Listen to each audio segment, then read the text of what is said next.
ناچیز ہیں ہم، ترقی پھر بھی بڑی چیز ہے ہم، جاننا ضروری ہے، دیتے ہیں کسی ہستی مطلق کی خبر ہم، مدامت ذکر، اتباع سنت اور رابطہ شیخ، دیتے اور ان ہیں تینوں کسی اصولوں میں سے ہستی مدامت ذکر، مطلق کی ذکر خبر پابندی، ہم، ذکر پر ہمیشگی اور کثرت کے ساتھ ذکر ہونا، اور پھر اس میں سے لسانی ذکر اور قلبی ذکر کی بات ہم پہنچے تھے۔ لسانی ذکر میں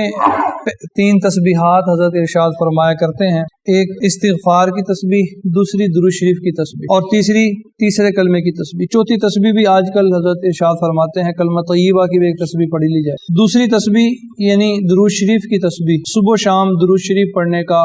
حکم ہمارے سلسلہ میں کیا جاتا ہے۔ یہ عجیب عبادت ہے، درود شریف کی عبادت بڑی عجیب ہے۔ اللہ تعالیٰ نے اس عبادت کے لیے جو اسلوب اختیار کیا، اس کا حکم دینے کے لیے جو اسلوب اختیار کیا وہ بڑا دلچسپ ہے۔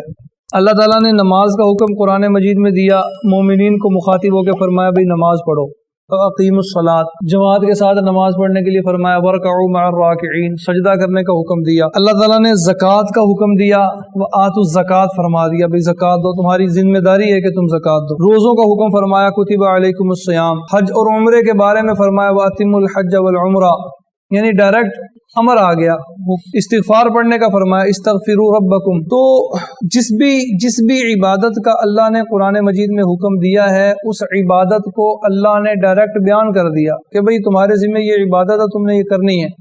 لیکن جب نبی کریم صلی اللہ علیہ وآلہ وسلم پر درود اور سلام پڑھنے کا حکم اللہ تعالیٰ نے دیا تو اللہ نے ڈائریکٹ یہ حکم نہیں دیا، ڈائریکٹ نہیں کہا کہ درود اور سلام پڑھو صلو علیہ وسلم تسلیما، بلکہ اللہ نے ایسا دلچسپ اسلوب اختیار کیا ہے، ان اللہ وملائکتہ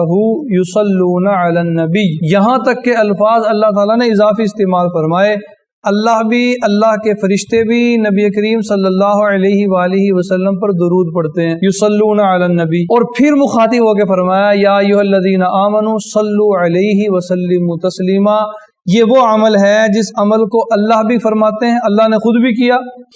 اللہ نے اپنے فرشتوں کو بھی حکم دیا، فرشتے بھی اس عمل میں کو کرتے ہیں۔ اے ایمان والو تم بھی اس عمل کو کرو، تم بھی درود اور سلام پڑھو، صلو علیہ وسلم تسلیما۔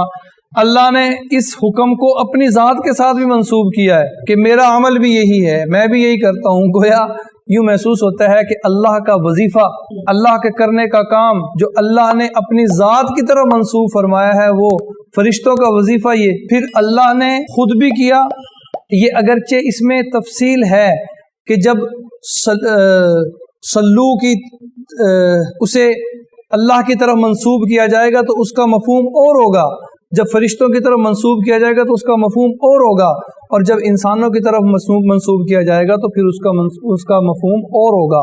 انسانوں کی طرف عبادت کے ضمن میں آئے گا، اللہ کی طرف سے جب یہ اللہ کی طرف منسوب کیا جائے گا تو عنایات اور رحمت اور فضل و کرم کے ضمن میں آئے گا، فرشتوں کی طرف منسوب کیا جائے گا تو دعا کے ضمن میں آئے گا، اور جب انسانوں کی طرف منسوب کیا جائے گا تو پھر یہ عبادت کے ضمن میں آئے گا کہ انسانوں کے لیے یہ عبادت ہے۔ تو فرمایا تم بھی پڑھو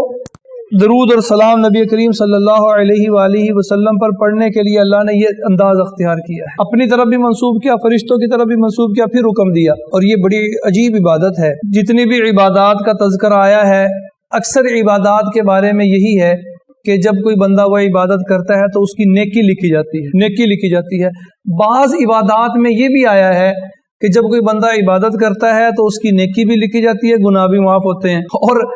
نبی کریم صلی اللہ علیہ وآلہ وسلم پر درود اور سلام پڑھنے کی عبادت کے بارے میں یہ آیا ہے کہ اس کی نیکی بھی لکھی جاتی ہے، اس کے گناہ بھی معاف ہوتے ہیں، اس کے درجات بھی بلند ہوتے ہیں۔